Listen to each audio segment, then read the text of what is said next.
Latihan bersama TNI Angkatan Darat dan pasukan tentara Amerika dilakukan di tengah meningkatnya ketegangan di Laut Cina Selatan. Ada apa ini? TNI Angkatan Darat Republik Indonesia menggelar latihan bersama pasukan tentara Amerika sejak tanggal 1 sampai 14 Agustus 2021. Latihan bersama yang juga dikenal sebagai Garuda Shield ini dilakukan untuk yang ke-15 kalinya. Latihan bersama ini bukan hanya untuk meningkatkan persahabatan, tetapi juga untuk mengasah kemampuan teknis di antara pasukan dari kedua negara. Latihan bersama ini menjadi sorotan banyak pihak karena diselenggarakannya bersamaan dengan meningkatnya ketegangan di Laut Cina Selatan. Betapa tidak, saat kapal induk Inggris hendak melintas Laut Cina Selatan menuju Singapura, sempat di-warning oleh Cina agar tidak melewati Laut Cina Selatan. Tapi pihak Angkatan Laut Inggris tidak menghiraukan peringatan Beijing tersebut. Kapal induk Inggris HMS Queen Elizabeth tetap melaju menuju Singapura untuk melakukan latihan dengan Angkatan Laut Singapura. Cina sendiri mengungkapkan kesiapannya untuk berperang. Setelah sejumlah kapal induk penyerang Inggris memasuki Laut Cina Selatan, Cina menganggap manuver kapal induk Inggris di Laut Cina Selatan itu sebagai aksi provokasi. Saat ini Cina mengklaim Laut Cina Selatan sebagai milik mereka. Atas pengakuan sepihak tersebut membuat Cina membangun pangkalan dan karang artifisial di Laut Cina Selatan. Selain Inggris, ternyata Jerman pada akhir bulan Juli lalu mengirimkan kapal perang ke Laut Cina Selatan. Pengiriman kapal perang Jerman ke Laut Cina Selatan ini untuk pertama kali dalam 2 dekade terakhir, untuk bergabung bersama negara barat lainnya. Akhir bulan Juli lalu, Amerika juga telah mengirim lebih dari 2 lusin pesawat tempur siluman F-22 ke sebuah latihan di Pasifik Barat. Penyebaran jet-jet kuat yang luar biasa besar ini diyakini untuk mengirimkan pesan yang kuat kepada musuh di Cina. Adakah kaitan antara latihan bersama Garuda Shield di Pulau Sumatera dengan meningkatnya ketegangan di Laut Cina Selatan? Apakah ketegangan di Laut Cina Selatan ini bisa memicu terjadinya Perang Dunia Ketiga? Nah, untuk mengetahui perkembangan situasi tersebut, FNN TV melakukan wawancara eksklusif dengan mantan Panglima TNI, Jenderal TNI Purnawirawan Gatot Nurmantio. Assalamualaikum warahmatullahi wabarakatuh. Para pemirsa FNN TV, kembali bertemu bersama saya Cahya Gunawan dalam acara dialog bersama tokoh penting. Tokoh kali ini adalah mantan Panglima TNI, Jenderal TNI Purnawirawan Gatot Nurmantio. Kali ini kita akan membicarakan tentang latihan bersama antara TNI Angkatan Darat dengan pasukan Amerika, serta ketegangan di Laut Cina Selatan. Kita sapa dulu Pak Gatot Nurmantio. Apa kabar Pak Gatot? Alhamdulillah baik, terima kasih. Pemirsa FNN TV, seperti kita ketahui, mulai tanggal 1 Agustus 2021 sampai 14 Agustus 2021 diadakan latihan bersama antara TNI Angkatan Darat Republik Indonesia dengan pasukan Amerika di Pulau Sumatera. Nah, sekarang latihan sedang berlangsung dan pada saat yang sama di Singapura juga ada latihan bersama antara Angkatan Laut Singapura dengan Angkatan Laut dari Inggris. Nah, yang menarik adalah ketika kapal induk dari Inggris hendak ke Singapura melalui Laut Cina Selatan, pihak Beijing sudah me-warning agar kapal induk tidak melewati Laut Cina Selatan. Tapi akhirnya kapal induk tetap melewati Laut Cina Selatan. Nah, ini memang dua kejadian yang berbeda antara latihan bersama antara pasukan TNI AD dengan pasukan Amerika di satu sisi, di sisi yang lain ada latihan bersama antara pasukan Angkatan Laut Singapura dengan Inggris. Nah, kita untuk mengetahui lebih jauh tentang Garuda Shield atau latihan bersama antara TNI AD dengan pasukan Amerika, kita mewawancari Pak Gatot yang juga dia mantan Kepala Staf Angkatan Darat dan juga Panglima TNI. Nah, Pak Gatot, apakah latihan bersama antara TNI AD dengan pasukan Amerika ini ada kaitan nggak dengan latihan bersama antara pasukan TNI Angkatan Laut Singapura dengan Inggris, Pak? Baik, terima kasih. Jadi kalau antara kaitan atau tidaknya jelas tidak ada kaitannya karena yang di Indonesia ini adalah Angkatan Darat dari Amerika dan dari Indonesia, sedangkan di Singapura kan Angkatan Laut. Singapura dengan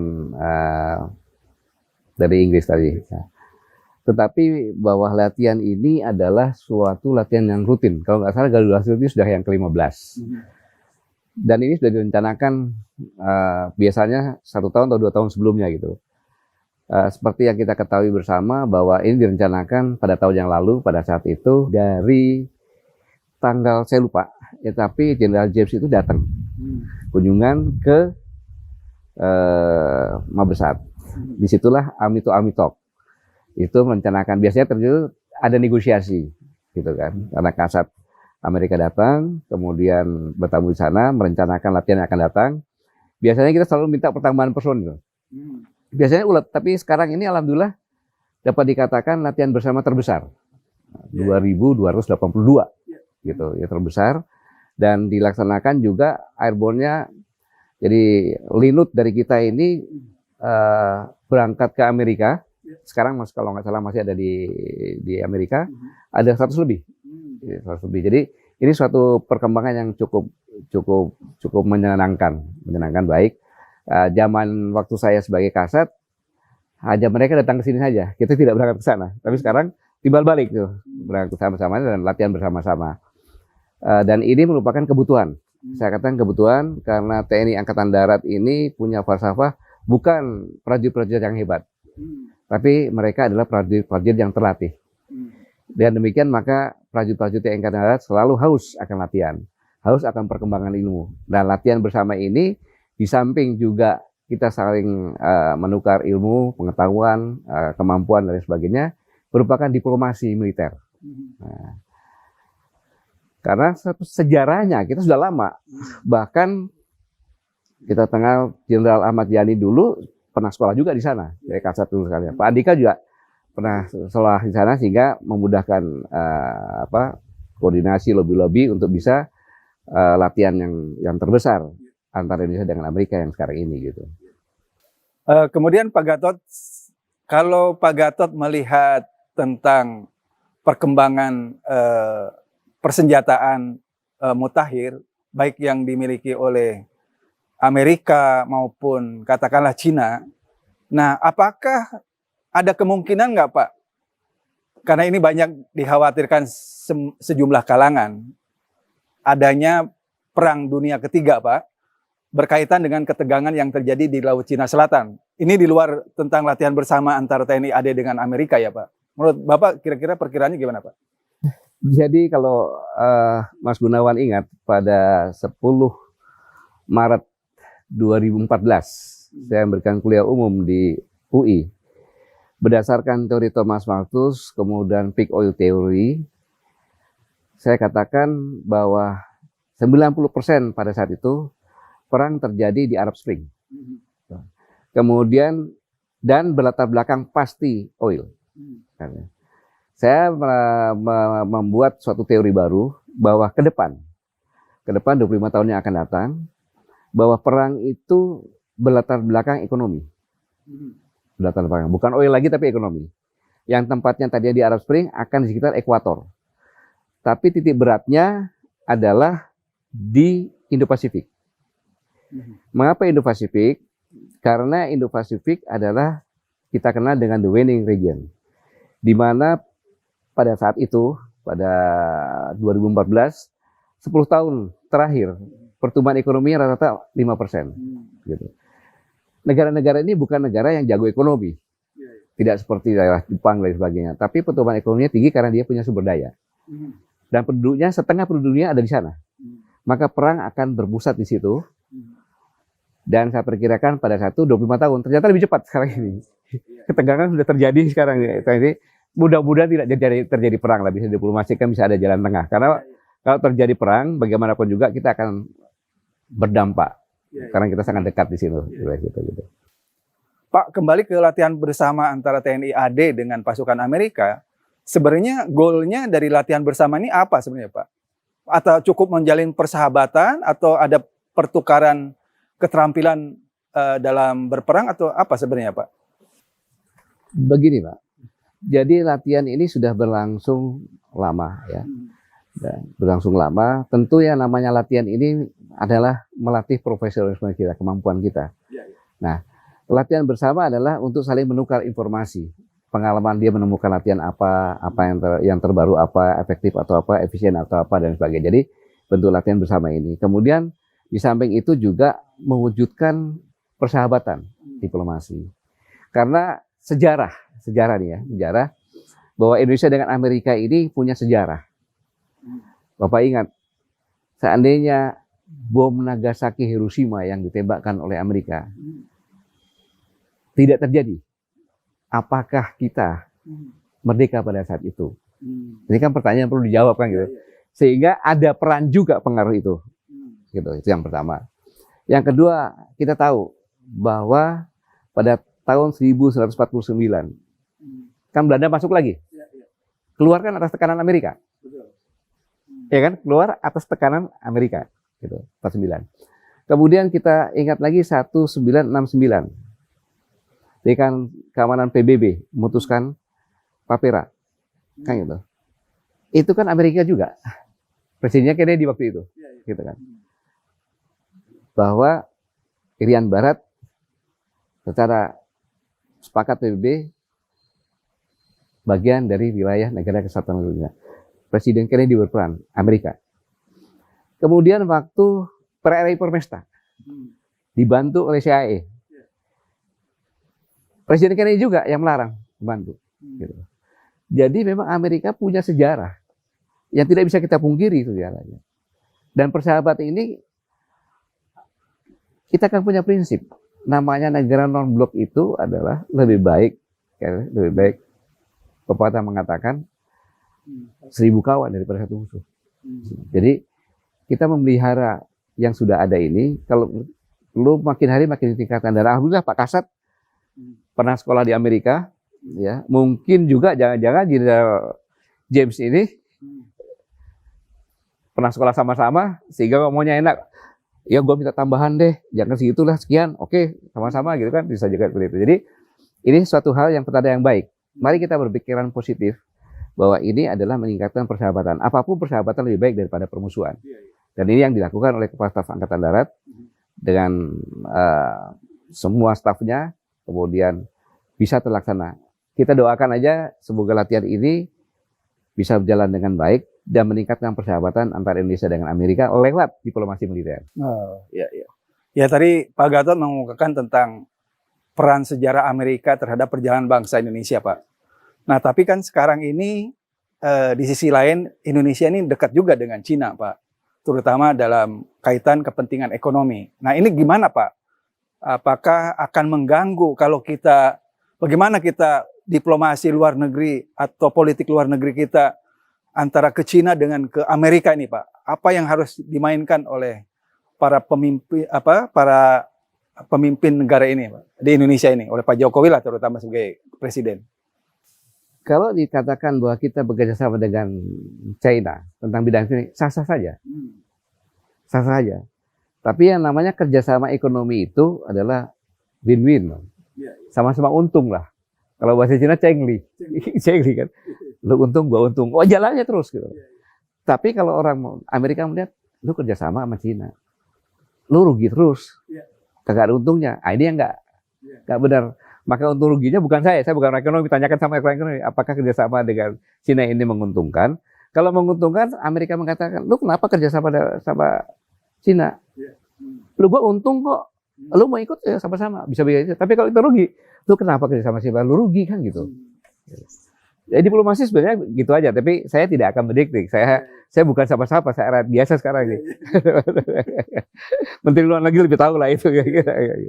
Pak Gatot, ini bagaimana ya menjawab kekhawatiran sementara kalangan Indonesia ini akan dijadikan sebagai medan tempur antara kekuatan Cina satu sisi dengan Amerika di sisi yang lain. Sehingga Indonesia ini akan seperti Suriah, katakanlah begitu. Jadi kita ini akan ada worst skenario-nya seperti itu. Kemungkinan, bagaimana menurut kemungkinan seperti itu?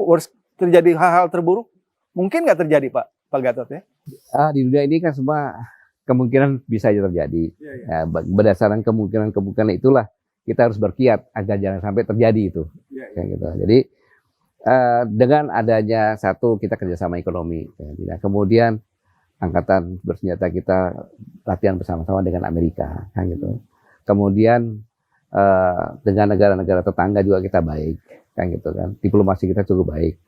Terus alasan apa Indonesia menjadi wilayah pertempuran? Karena tidak ada yang diperebutkan baik oleh Amerika maupun China. Kita negara berdiri sendiri. Kan kita sumber daya alamnya luar biasa, Kak, melimpah kan, Pak? Betul, tetapi zaman sekarang ini tidak dengan cara perang begitu, merampok seperti itu, kan gitu. Dengan proksi tadi, perang yang tidak terlihatan. Jadi maksud saya tadi yang dikatakan adalah sebagai lahan pertempuran. Saya pikir lahan pertempuran tetap aja di Laut Cina Selatan. Ya, karena Cina menyampaikan bahwa main dot lainnya ini adalah berdasarkan sejarah. Kemudian negara-negara lain mengatakan berdasarkan UNCLOS 82. Kayak gitu. Jadi ya itu adalah laut internasional berdasarkan itu. Ya, seperti kita ketahui waktu Pak Gatot sebagai Panglima TNI, waktu itu Pak Gatot sudah menyampaikan tentang proxy war, tentang perang biologi. Nah, ini sepertinya akan menjadi suatu kenyataan dan terjadi akan lebih cepat.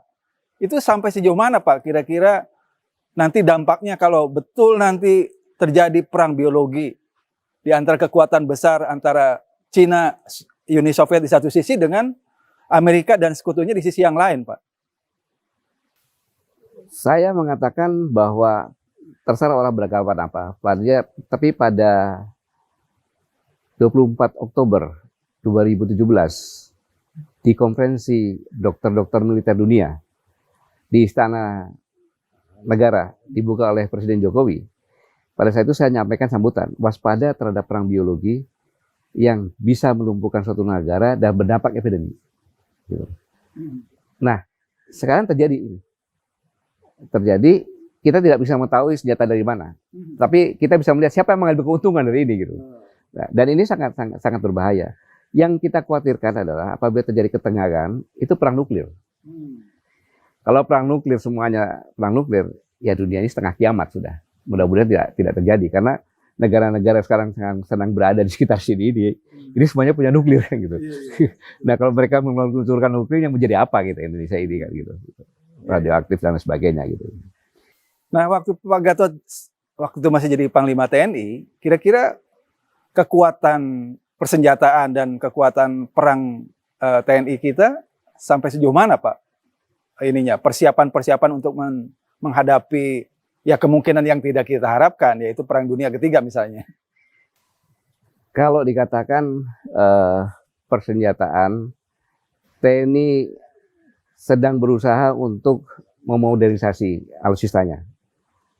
Di Angkatan Darat kita sudah punya Apache, kemudian meriamnya Amfibras, kemudian Sesar, kemudian roket peluncur untuk pesawat ada Startek, ada Mistral.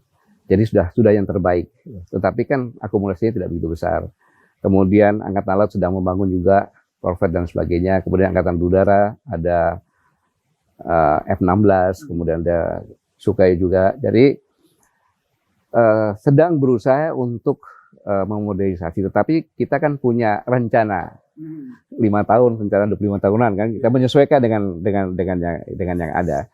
Tapi saya pikir dengan perkembangan yang sekarang ini sudah saatnya kita semuanya berpikir untuk menyiapkan mengantisipasi apabila benar-benar terjadi ketegangan ini meningkat, maka Indonesia jangan menjadi kena limbahnya saja.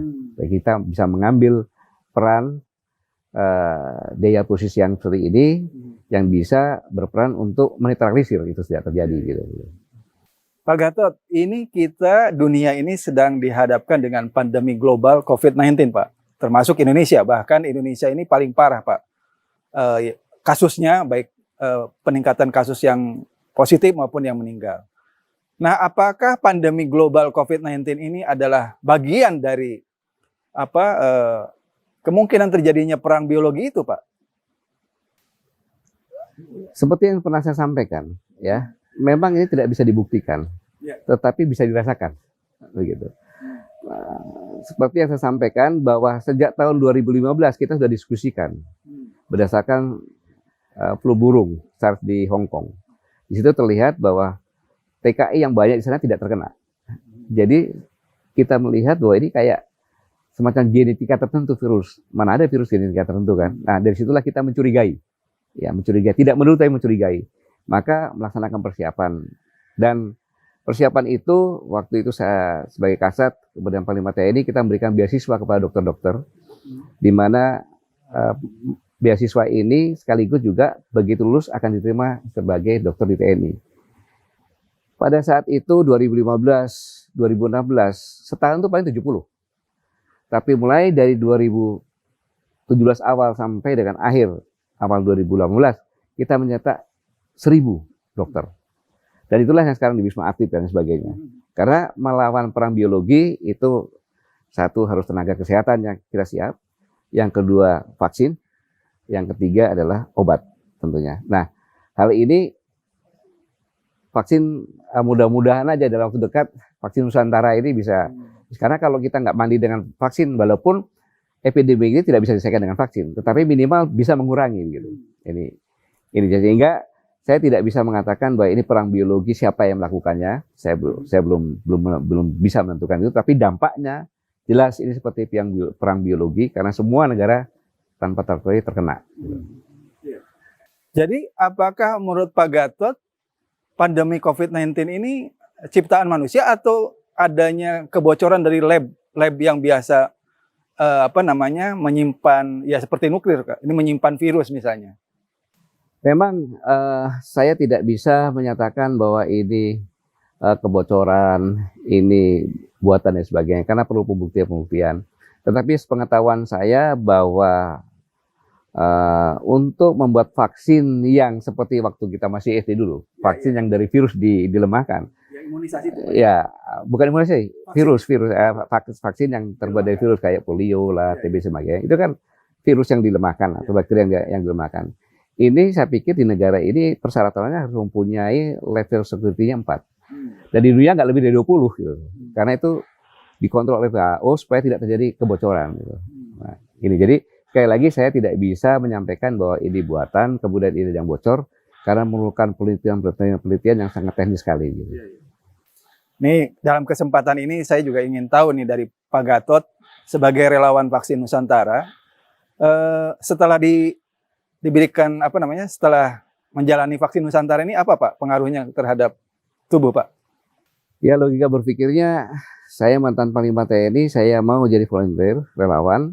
Dan yang ikut divaksin bukan hanya saya, istri, anak, dan menantu saya.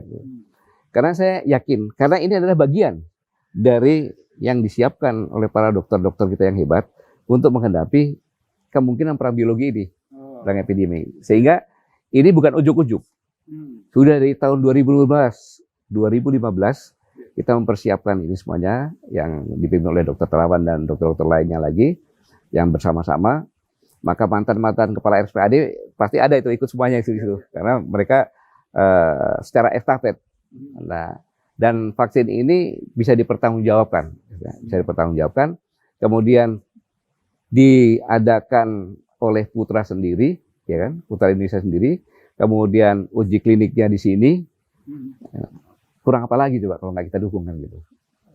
Ya mudah-mudahan aja dalam waktu dekat kita bisa divaksin dengan vaksin buatan kita sendiri sehingga kita punya lebih keyakinan gitu.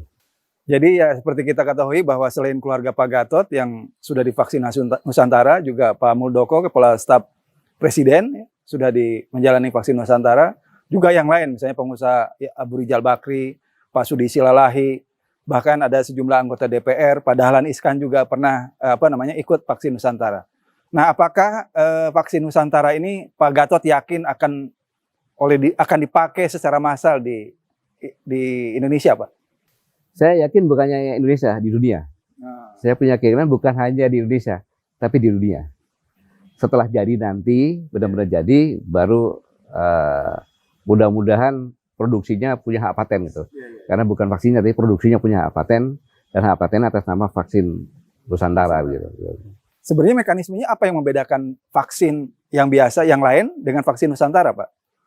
Waduh, ini agak teknis ya. Diambil darahnya dari kita ya Pak, Iya. lalu disuntikan lagi. Ya, jadi ini yang saya dengar kan setiap akan divaksin kita dipaparkan gitu.